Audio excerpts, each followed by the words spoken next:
अनाथ बहू का अपमान। जब सड़क से आई लड़की ने बचाया खानदानी घमंड।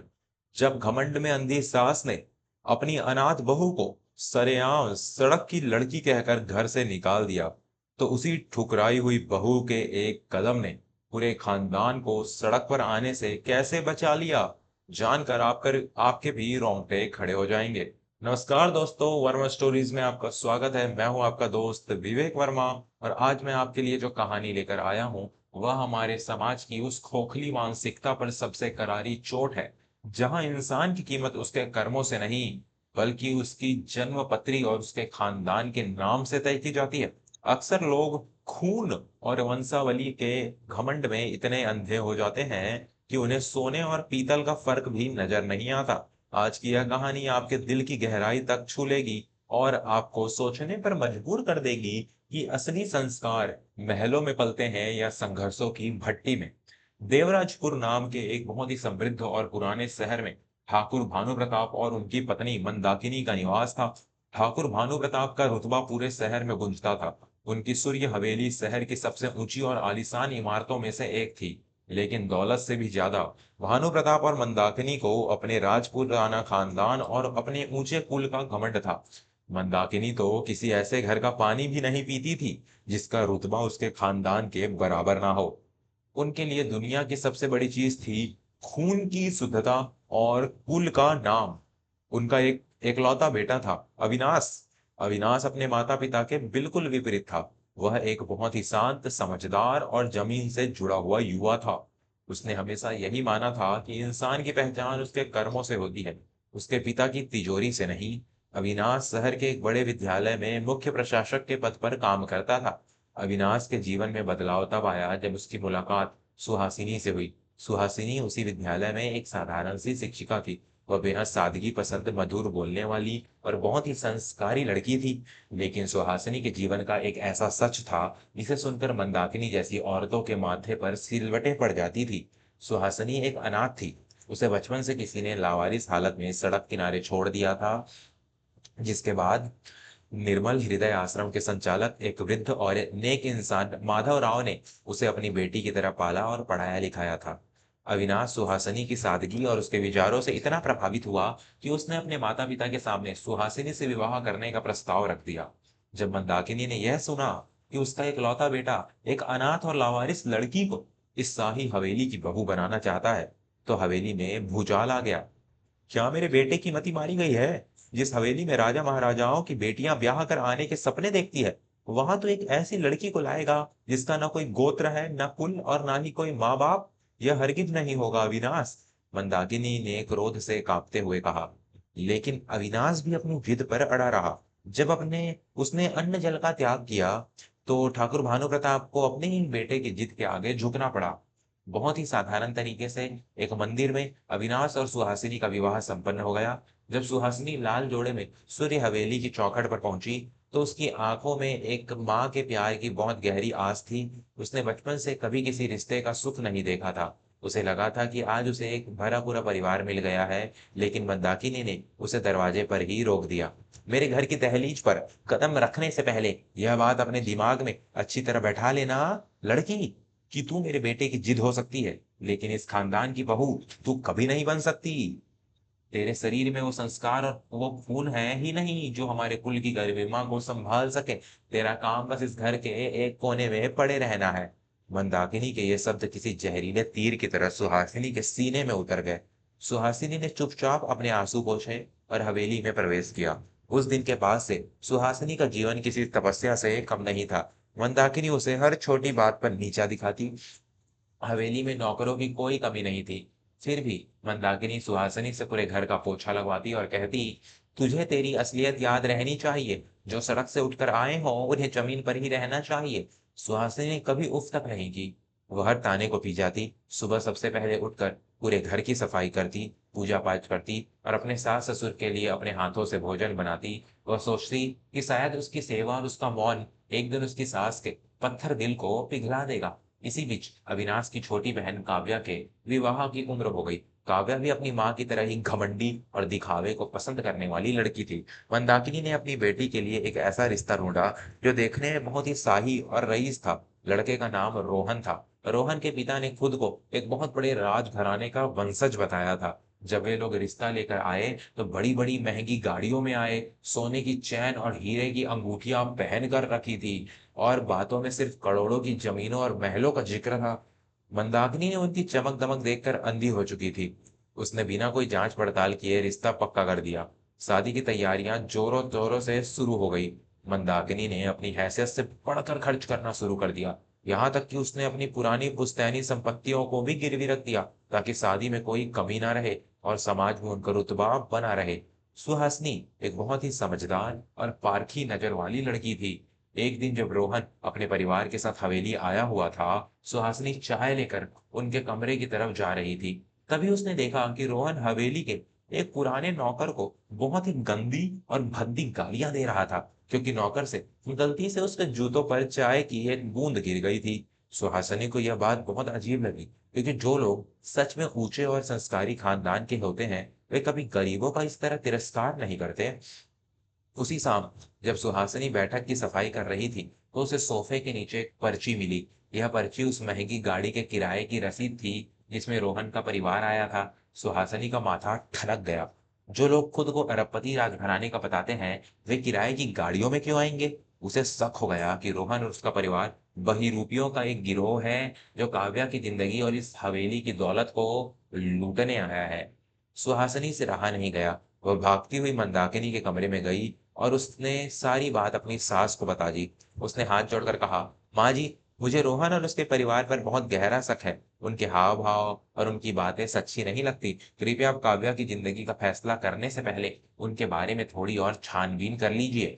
यह किराए की रसीद इस बात का सबूत है कि वे लोग वो नहीं है जो वे दिखा रहे हैं। सुहासिनी की बात सुनते ही मंदाकिनी का चेहरा क्रोध से तमतमा उठा। उसने वो रस्सी सुहासिनी के हाथ से छीनकर फाड़ दी और अपनी पूरी ताकत से सुहासिनी के गाल पर एक जोरदार तमाचा जड़ दिया। तेरी हिम्मत कैसे हुई मेरे दामाद और उनके राजघराने पर उंगली उठाने की? मंदाकिनी की आवाज पूरे घर में गूंज उठी। तू इस खानदान की बेटी की खुशियों से जलती है ना? तेरी औकात एक अनाथ आश्रम के सर्टिफिकेट से ज्यादा कुछ नहीं है। सड़क से उठाई गई लड़की सड़क पर ही अच्छी लगती है। तू मुझे खानदान की परख सिखाएगी, जिसका खुद का कोई कुल नहीं, वो मेरे होने वाले दामाद के कुल पर कीचड़ उछाल रही है। अविनाश और काव्य भी वहां दौड़ कर आ गए। अविनाश ने अपनी पत्नी का पक्ष लेना चाहा, लेकिन मंदाकिनी ने अपने ही गले पर चाकू रख लिया और चिल्लाते हुए बोली, अगर आज यह लावारिस लड़की इस घर से बाहर नहीं गई तो मैं इसी क्षण अपनी जान दे दूंगी। इस उल्टा ने हमारे खानदान की इज्जत पर हाथ डाला है। सुहासिनी यह देखकर बुरी तरह डर गई। वह नहीं चाहती थी कि उसके कारण कोई घर टूटे या किसी की जान जाए। उसने अपने आंसू पोंछे, अविनाश की तरफ एक आखिरी दर्द भरी नजर से देखा और बिना अपने कपड़े लिए उसी कपड़ों में हवेली से बाहर निकल गई। रात के अंधेरे में सड़क पर चलते हुए उसके कानों में मंदाकिनी के वही शब्द गूंज रहे थे, सड़क से उठाई गई लड़की सड़क पर ही अच्छी लगती है। सुहासिनी वापस अपने उसी निर्मल हृदय आश्रम में चली गई, जहां माधव राव ने उसे फिर से अपने सीने से लगा लिया। इधर सूर्य हवेली में सुहासिनी के जाने के बाद काव्या की शादी बहुत ही धूमधाम से संपन्न हुई। रोहन के परिवार ने दहेज में करोड़ों का सोना, नकदी और कीमती सामान लिया। शादी के फेरों से ठीक पहले रोहन के पिता ने व्यापार में एक बहुत बड़े मुनाफे का झांसा देकर ठाकुर भानु प्रताप से उनकी पुश्तैनी सूरी हवेली के कागजातों पर भी धोखे से हस्ताक्षर करवा लिए थे। शादी के बाद काव्या विदा होकर चली गई। मंदाकिनी और भानु प्रताप अपने घमंड और समाज में मिली झूठी वाहवाही पर फूले नहीं समा रहे थे, लेकिन उनका यह अहंकार सिर्फ 3 दिन ही टिक पाया। चौथे दिन सुबह-सुबह हवेली के दरवाजे पर एक पुलिस की जीप आकर रुकी और उसमें से काव्या बदहवास और रोती हुई हालत में बाहर निकली। उसके शरीर पर चोट के निशान थे और उसके सारे गहने गायब थे। मंदाकिनी और भानु प्रताप भागते हुए बाहर आए। काव्या अपनी माँ के गले लगकर दहाड़े मार-मार कर रोने लगी। लुट गए हम माँ, हम बर्बाद हो गए। वो रोहन और उसका परिवार कोई राजघराना नहीं था। वो ठगों और लुटेरों का एक बहुत बड़ा गिरोह था। उन्होंने मेरा सारा जेवर और दहेज का सारा सामान लूट लिया और रात के अंधेरे में मुझे एक ढाबे पर छोड़कर भाग गए। वो लोग हमारे हवेली के असली कागजात भी अपने साथ ले गए हैं। यह सुनते ही ठाकुर भानु प्रताप अपने सीने पर हाथ रखकर वहीं जमीन पर गिर पड़े। उन्हें भयंकर दिल का दौरा पड़ा था। अविनाश ने तुरंत उन्हें अस्पताल पहुंचाया। कुछ ही घंटों बाद हवेली के बाहर शहर के सबसे खूंखार और बेरहम साहूकार अपने गुंडों के साथ आ गए। रोहन ने वो हवेली उन साहूकारों को बेच दी थी और करोड़ों रुपए लेकर फरार हो गया था। साहूकारों ने मंदाकिनी और काव्या को धक्के मारकर हवेली से बाहर निकाल दिया और मुख्य दरवाजे पर अपना ताला जड़ दिया। मंदाकिनी, जिसे अपने ऊंचे खानदान और इस हवेली का सबसे ज्यादा घमंड था, आज सच में सड़क पर आ गई थी। उसके पैरों में चप्पल तक नहीं थी। जिन अमीर रिश्तेदारों को उसने काव्या की शादी में बुलाया था, उनमें से किसी ने भी अपना दरवाजा उनके लिए नहीं खोला। समाज के लोग उन पर हंस रहे थे। तभी वहां दो बड़ी पुलिस की गाड़ियां और एक लाल बत्ती वाली गाड़ी आकर रुकी। गाड़ियों में से कई वर्दीधारी पुलिस वाले उतरे। उनके पीछे शहर के सबसे बड़े और सख्त पुलिस अधीक्षक एसपी वीरेंद्र सिंह और उच्च न्यायालय के एक बहुत ही जाने माने अधिवक्ता वकील सुशांत जी बाहर निकले। साहूकार और उसके गुंडे पुलिस को देखकर पीछे हट गए। और तभी उस लाल बत्ती वाली गाड़ी के पीछे से कोई बाहर आया। उसे देखकर मंदाकिनी और काव्या की आंखें फटी की फटी रह गई। वह कोई और नहीं, सुहासिनी थी। सुहासिनी उसी सादगी से चलकर आगे आई और साहूकारों के सामने आकर खड़ी हो गई। अधिवक्ता सुशांत ने साहूकारों को कुछ कानूनी दस्तावेज दिखाए और कड़कती हुई आवाज में कहा, यह हवेली जिस रोहन नाम के धोखेबाज से तुम्हें बेची थी, उसे हमारी पुलिस टीम ने राज्य की सीमा पार करते हुए गिरफ्तार कर लिया है। उसके द्वारा किए गए सारे सौदे गैर कानूनी और शून्य घोषित किए जाते हैं। इस हवेली पर से तुरंत अपना कब्जा हटा लो, वरना तुम सब भी सलाखों के पीछे सोगे। साहूकार अपने गुंडों के साथ वहां से भाग खड़े हुए। मंदाकिनी अभी भी सदमे में थी। उसे समझ नहीं आ रहा था कि शहर का सबसे बड़ा पुलिस अधिकारी और इतना बड़ा वकील सुहासिनी के साथ कैसे आए हैं। सुहासिनी ने मंदाकिनी की आंखों में देखा और बहुत ही शांत स्वर में कहा, माँ जी, आपने मुझे घर से निकाल दिया था, लेकिन मैंने कभी इस परिवार को अपने दिल से नहीं निकाला। मुझे पता था कि वो रोहन कोई बहुत बड़ा धोखेबाज है। आश्रम वापस जाकर मैंने चुप नहीं बैठी। मैंने अपने बड़े भाई वीरेंद्र, जो इसी शहर के पुलिस अधीक्षक हैं, और अपने दूसरे भाई सुशांत, जो एक बड़े वकील हैं, उनसे मदद मांगी। हमने रोहन के पूरे गिरोह का पर्दाफाश किया और उन्हें भागने से पहले ही पकड़ लिया। सुहासिनी ने वीरेंद्र और सुशांत की तरफ इशारा करते हुए कहा, माँ जी, ये दोनों मेरे सगे भाई नहीं है। ये दोनों उसी निर्मल हृदय आश्रम में मेरे साथ पले बढ़े हैं। ये मेरे उसी अनाथ आश्रम के सर्टिफिकेट का हिस्सा है जिसका आपने मजाक उड़ाया था। एक आश्रम में पलने वाला हर बच्चा एक दूसरे का परिवार होता है। आपने मेरे खून और मेरे खानदान पर सवाल उठाया था ना।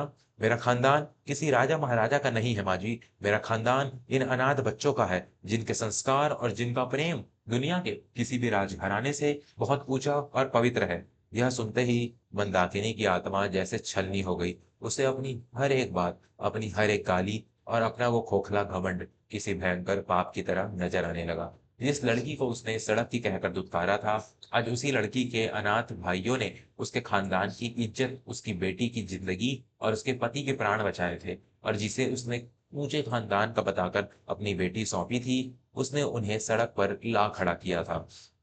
मंदाकिनी वहीं उस सड़क की धूल में सुहासिनी के पैरों पर गिर पड़ी। वह फूट फूट कर रोने लगी।